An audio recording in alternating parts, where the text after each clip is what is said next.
All right, hello everyone. My name is Yutong. Welcome to my PhD confirmation presentation. Here's my lovely supervisors, Martin, Pejman, and Annette. So let's cut in the point.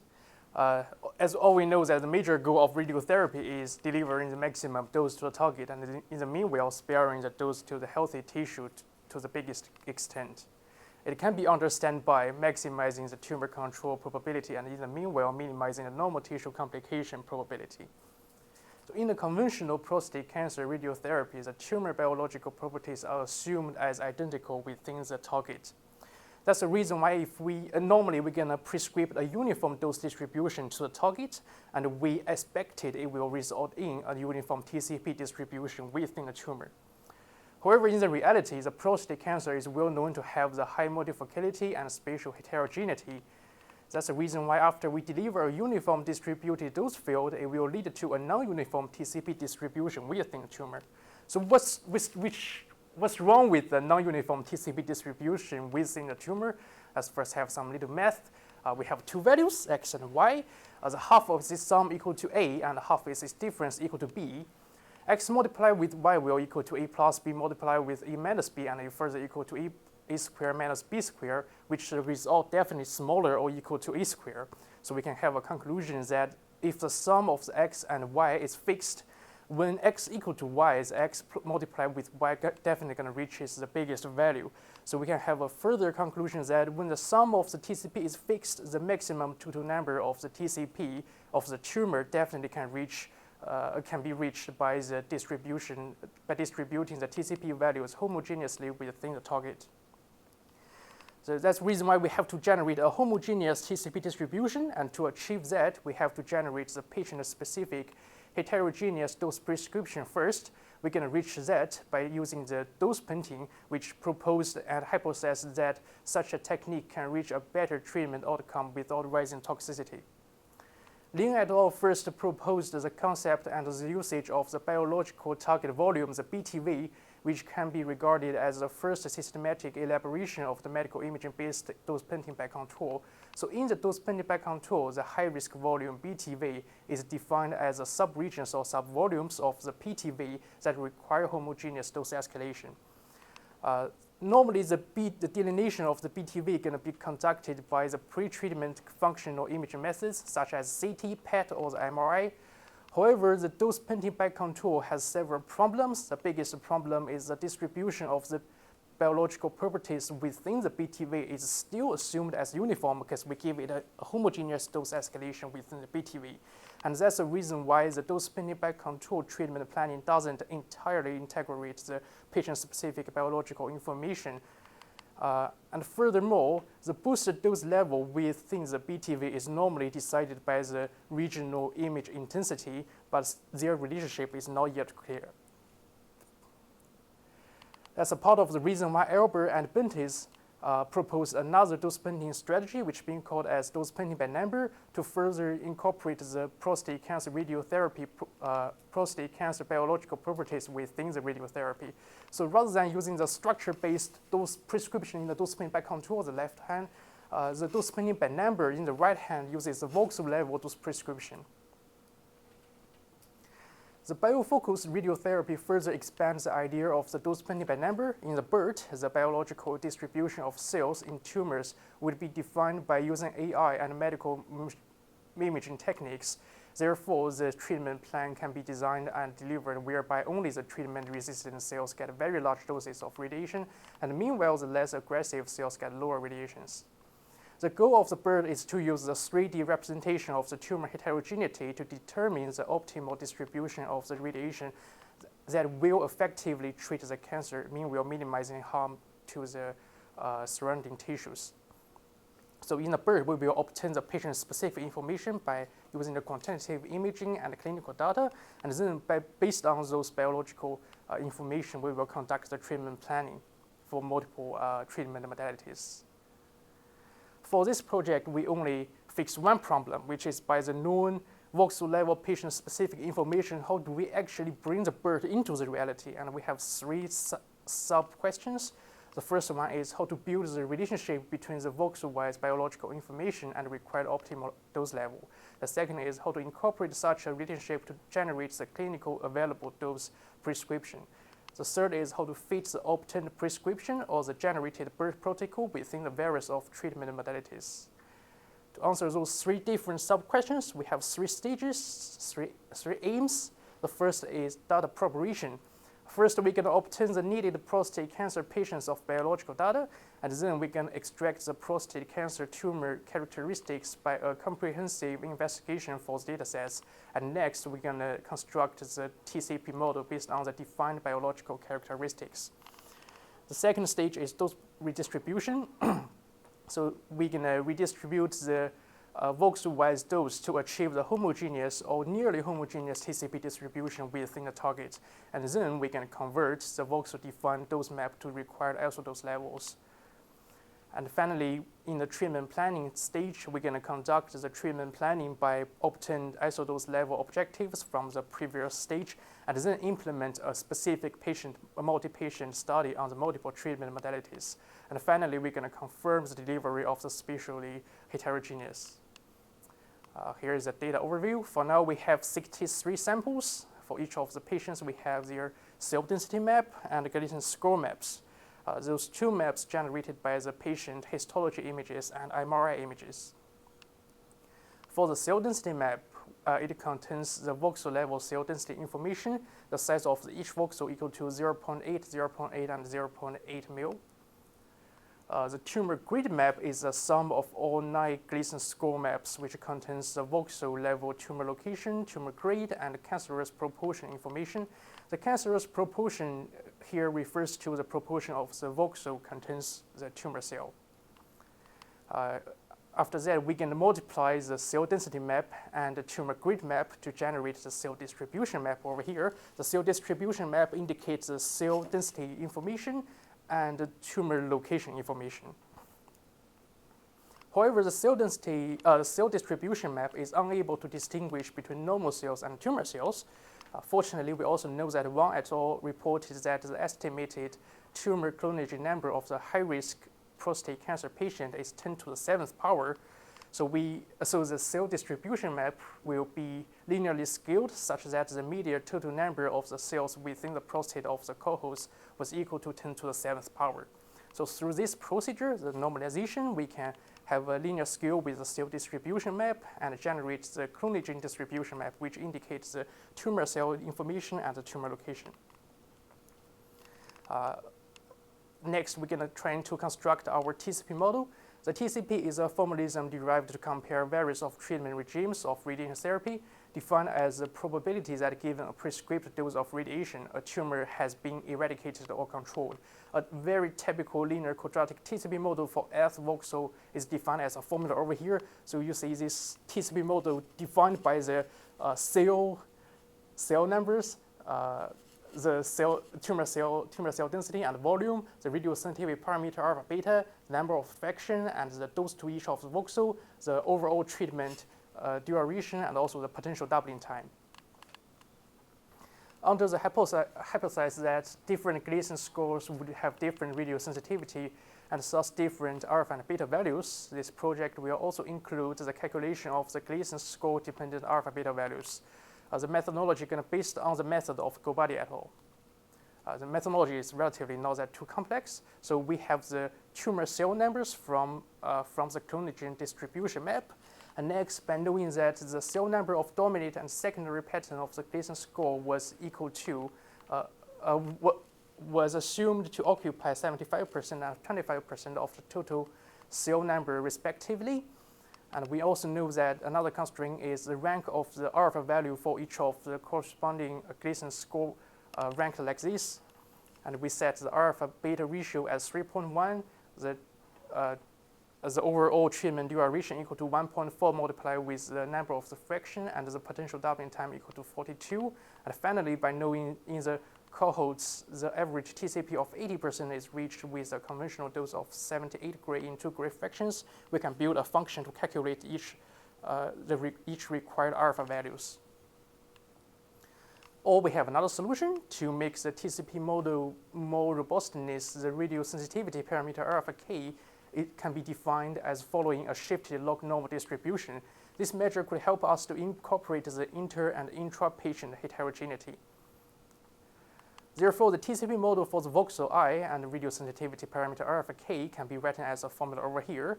And the alpha k, this 2 alpha k follows a shifted log normal distribution over here.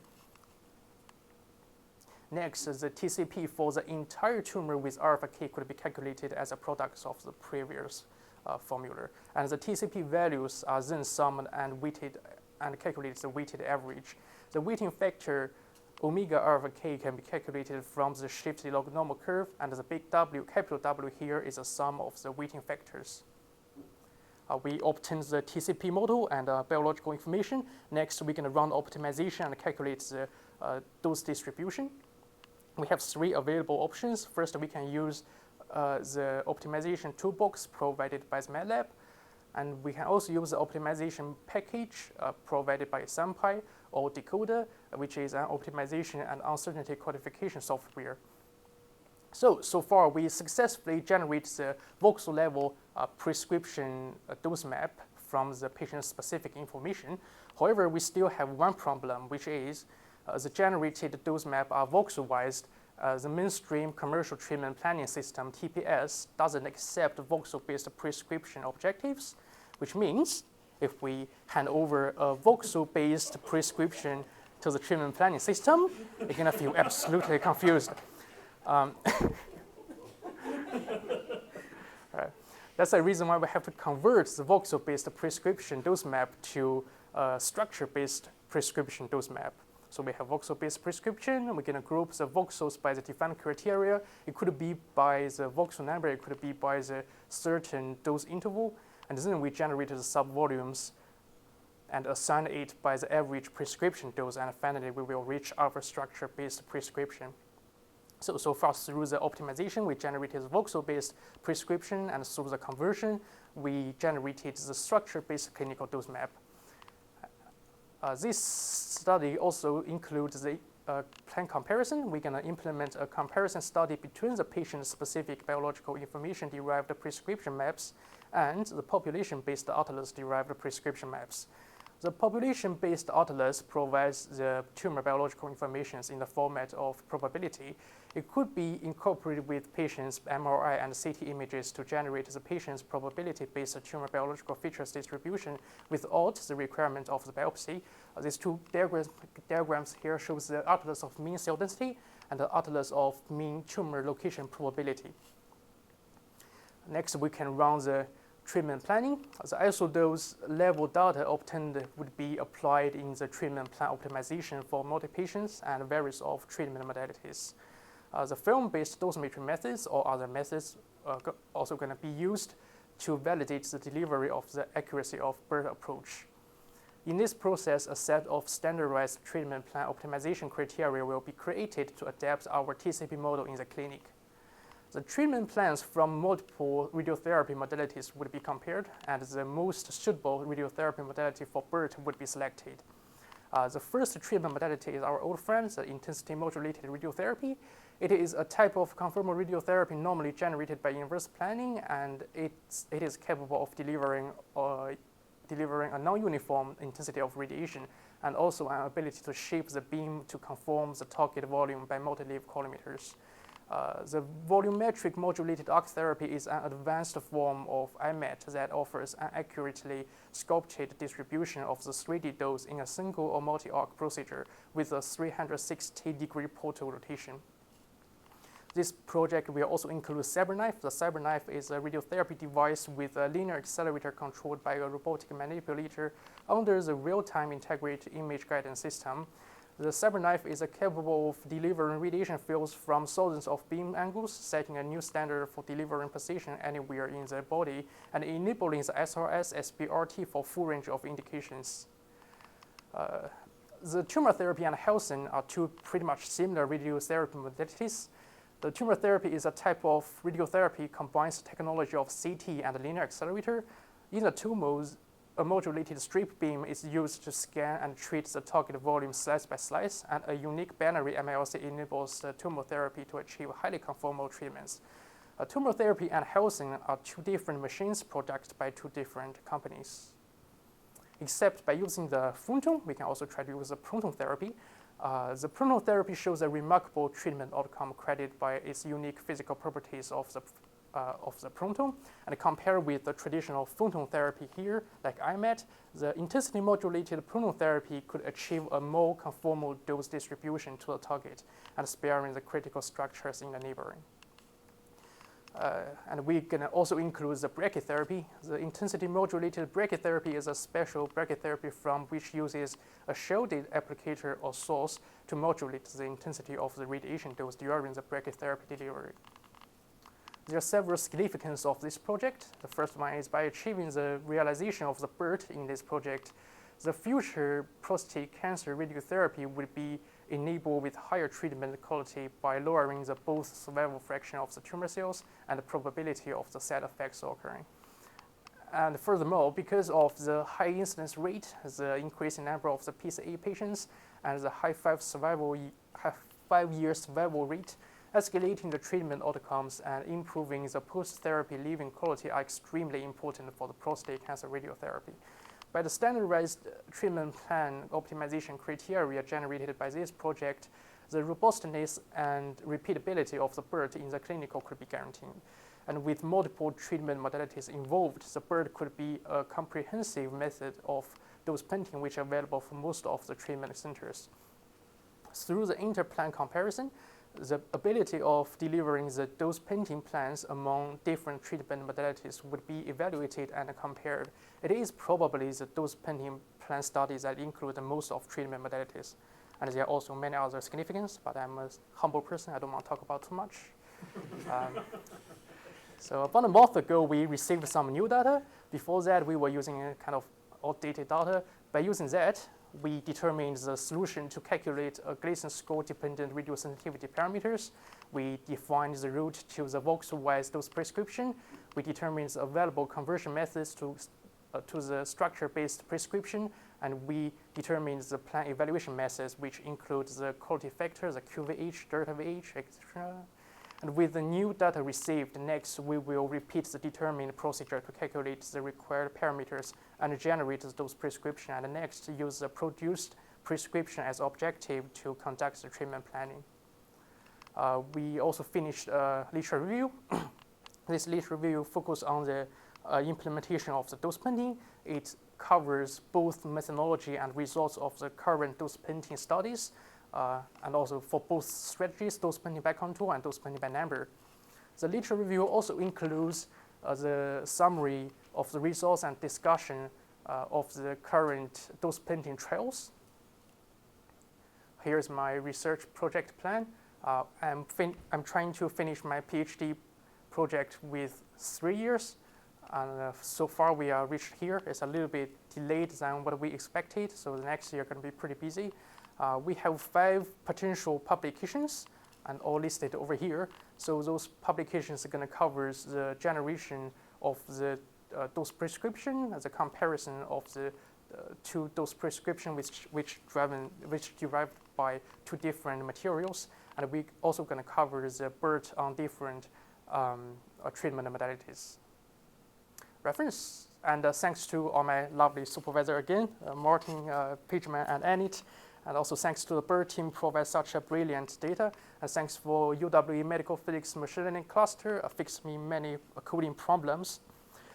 Thank you very much, guys.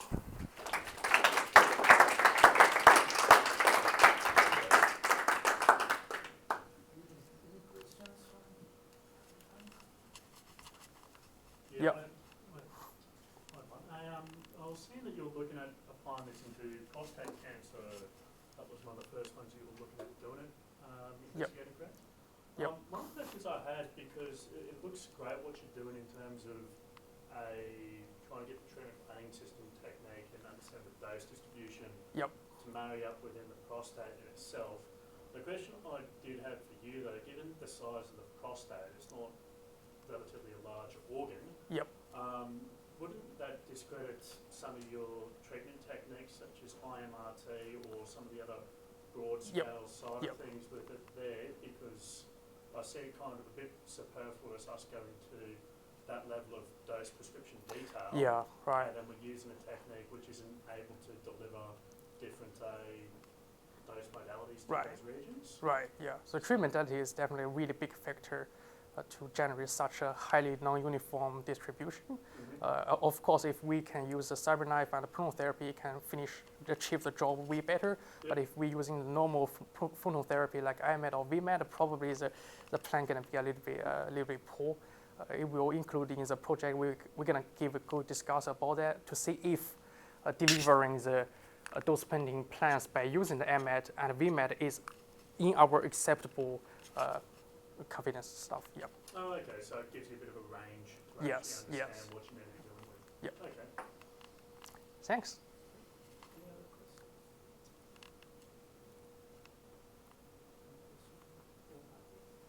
questions? Yep. Yeah.